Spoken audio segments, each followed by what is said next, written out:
Good morning! It's just after 10 o'clock on Sunday the 9th of May 2021, and here I am back in Gretna, having caught the 9:41 bus from Annon. And I saw a sign more or less immediately after leaving Annon saying it's 7 miles. Well, that's 7 miles by road, and it's a pretty straight road actually, so that's going to be accurate, but it's not my intention to walk back along that long straight road, even though my chances of getting maybe a hot drink might be better if I did that. But instead I'm going to take one of several spurs off to the left off this main road, which would have been the original road that took you all the way through to Stranraer. But behind me there's a bypass now that actually bypasses Dumfries and all that. So this is the old road, and it would be much quieter than it used to be, but nevertheless it wouldn't be able to show you very much at all. So as I say, I'm going to take a bit of a chance. I did read the writings of Ruth Livingston, who suggested that when she did this walk she left Gretna and found a coastal path, but she said it was barbed wire fences, wading through small rivers, all that kind of stuff, and I'm not up for that at all. And now that I know that, that was good warning for me, because I had several mishaps with barbed wire fences in the past, especially when Ralph was with me when we got close to John O'Groats. And had it not have been for the fact that Ralph was with me, my body would probably still be hanging off the fence. I got well and truly tangled up, cut my knees, cut my coat. I've still got the scars to prove it on my coat and actually on my legs.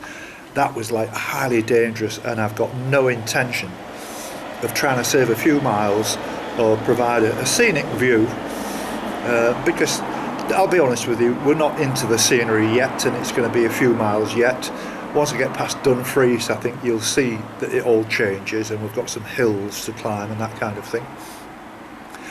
Last night I was in bed at about 10 o'clock and I slept like a log. I slept 2 sleeping bags, one inside the other, and a blanket on top, and I wore this hat in bed because I'm right at the back of the van and there's a slight draft from the doors. So yesterday I didn't walk at all because it rained more or less all day, but I got an awful lot done in the van in terms of all the stuff was loaded into the van for me to find a place for it, when I'd settled down. And yesterday I did that, and I've got it looking pretty good now, like never before. It's unbelievable. And all I need to do is tackle 1 or 2 jobs, electrical jobs, where I'm wiring in my audio for my videos. At the moment I'm using headphones, but that's a bit tedious, and it hasn't stopped me producing films. And as I'm speaking now, this morning before I left, I put on the East Coast walk from Eyemouth to Coburn's Path, which is an absolutely spectacular walk. And when I'm walking, I can't show you this until tomorrow, so at least people can watch the Eyemouth to Coburn's Path, which is, as I say, East Scotland, fabulous walk. The weather today it looks more or less the same as it looks every day. In fact, it's warmer, it's not cold, that biting wind has gone, but you've still got no idea what's going to happen. As I was walking off the car park this morning to walk down into the centre of Annon to check the buses and find out exactly where it left from and all the rest of it, I stopped a nice dear old chap in his car and said, "Excuse me, could you tell me where the bus station is, please? I want stands 3. I said, "I'll give you a lift." And I had a bit of a chat with him, and he was saying that his daughter lives in Guernsey. And he said they're having exactly the same weather down there as we're having here. And I said to him, "Well, I've driven up from Manchester on Friday through all kinds of weathers. I had everything."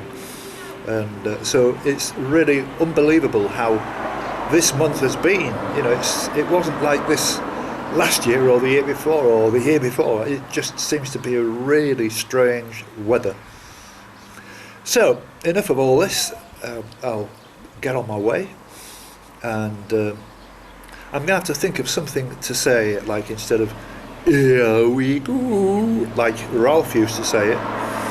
So I might go back to the old one. "See you, Jimmy."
It's 11:20 now, and this is a pleasant walk. I'm away from the traffic. It's very rural. It could be anywhere in Britain for that matter, but I know I can't get a very good view of the Solway Firth from here. It's probably about a mile away. I did get a view of the Lake District actually. You can see the tops of the mountains, and some of them are still covered in snow. I don't know whether you could pick those out. I think the camera wouldn't be strong enough to let you see that. But as I'm walking, I'm heading direct west. I can see maybe in about 300 yards I'll be back to joining the main road again just for a little while through a place called Askriggs, I think it is, and then I'll be heading back onto the country lanes, because that road, as I said, it's not too busy, but I don't like main roads with lots of traffic and it's dangerous. But I was speaking to a chap in a house, he was just getting into his car actually, and he was a very pleasant guy, and he was saying it would be a bit sloppy and muddy down by the river, and there's one or two barbed wire fences to climb, and I don't repeat to myself, I'm not in for that at all. I'm feeling okay. My legs are still a bit stiff. It's going to take me a couple of weeks to get back into this where I'm walking quickly again, but I'm enjoying it. It's lovely. And I've just looked at my forecaster, I think it's Rain Today app, which I can recommend to anybody. It says it's going to start raining in 32 minutes.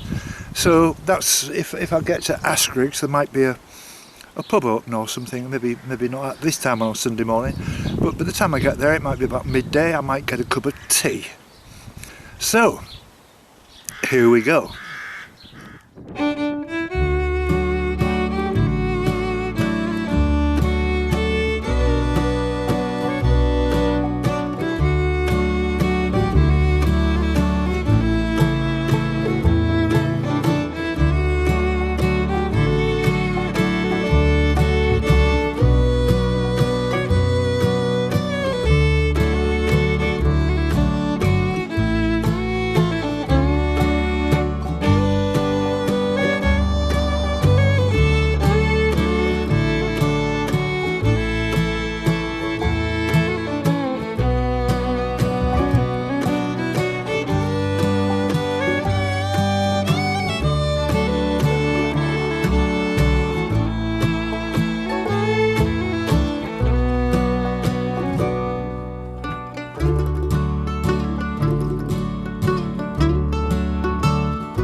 Now this is Richard Brodie, is that right?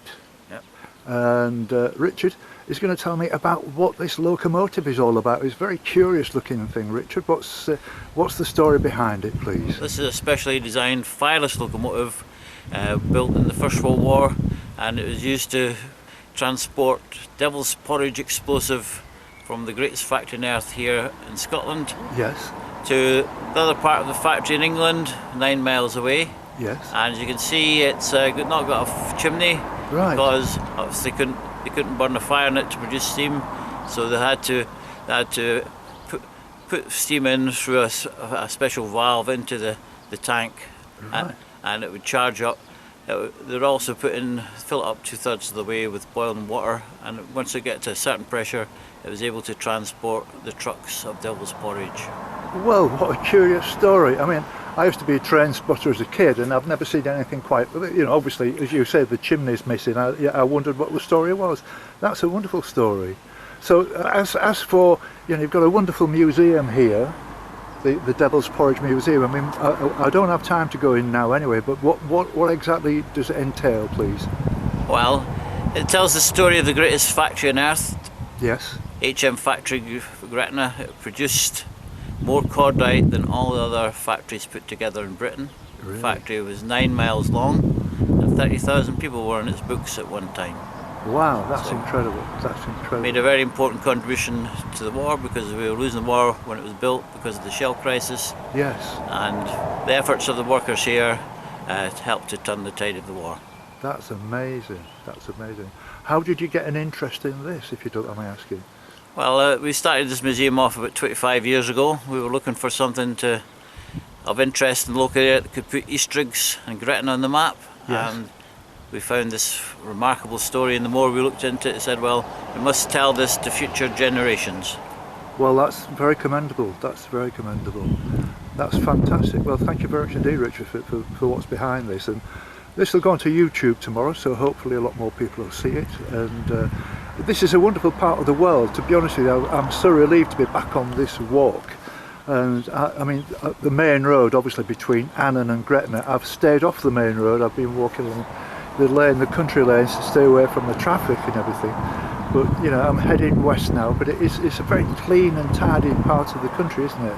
Yes, Dumfries Galloway is a beautiful part of the country, and everybody should visit it because you really enjoy it. Yes, excellent. Thank you very much indeed for your time, sir. Thank you. Thank you very much. Thank you.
It's 6 o'clock now and I got back here about 2 hours ago. I've started the edit and I've done very well with that, so I'm not far off finishing. There's only just this last little bit to put in. And it was a great day's walk. I must admit I did feel better today than I did when I walked from Carlisle to Gretna. I've still got a long way to go with my knees. I know it's going to take, I've got hardly any muscle. I think that's one of the problems.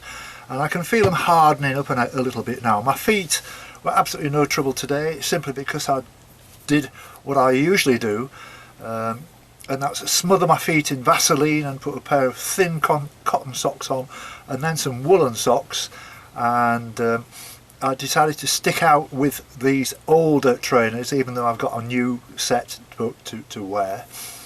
But it was a good walk, and the thing that struck me about this county, Dumfries, and not quite sure what the full name is, if I'm to be honest. Very clean and very tidy, and the people are very friendly. I got chatting with one or two, and I didn't walk the main road, as you saw.